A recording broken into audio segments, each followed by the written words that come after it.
నమస్తే, welcome to NCN news. నేను push. బులెటిన్ల ముందుగా హెడ్లైన్స్ చూద్దాం.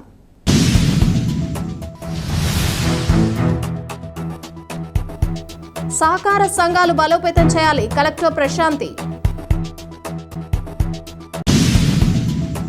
సహకార రంగాన్ని పటిష్టపరచడం, కార్యకలాపాలను సమర్థ నిర్వహణ కలిగి ఉండాలని జిల్లా కలెక్టర్ పి ప్రశాంతి స్పష్టం చేశారు. మంగళవారం జిల్లా సహకార అభివృద్ధి కమిటీ సమావేశానికి కలెక్టర్ పి ప్రశాంతి అధ్యక్షత వహించారు.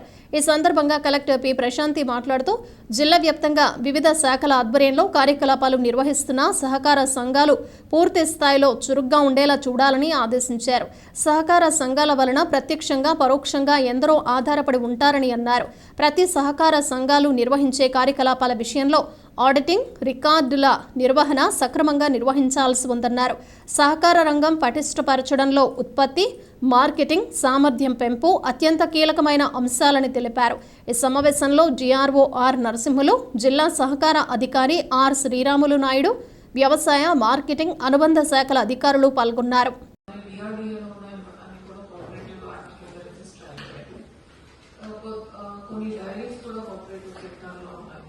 మీ డిపార్ట్మెంట్ లో ఉన్న కోఆపరేటివ్ ఉన్న ఇన్స్టిట్యూషన్స్ అన్ని స్ట్రెంగ్తన్ చేసుకోవాలి. స్ట్రెంగ్తన్ చేయాలి అంటే government is not expecting that you make it ideal, but you should follow the procedures.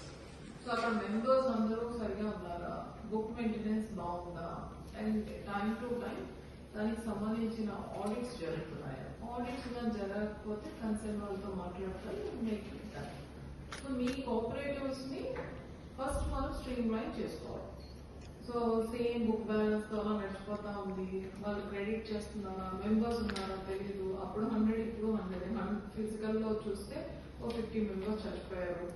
ఇలాంటి ఇష్యూస్ రాకూడదు. So what ever the cooperatives you have under the cooperative act, దాంట్లో నుంచి మీరు ఏం యాక్టివిటీస్ చేసినా వాటిని స్ట్రీమ్ లైన్ చేసుకోవాలి. So the existence of the cooperative should be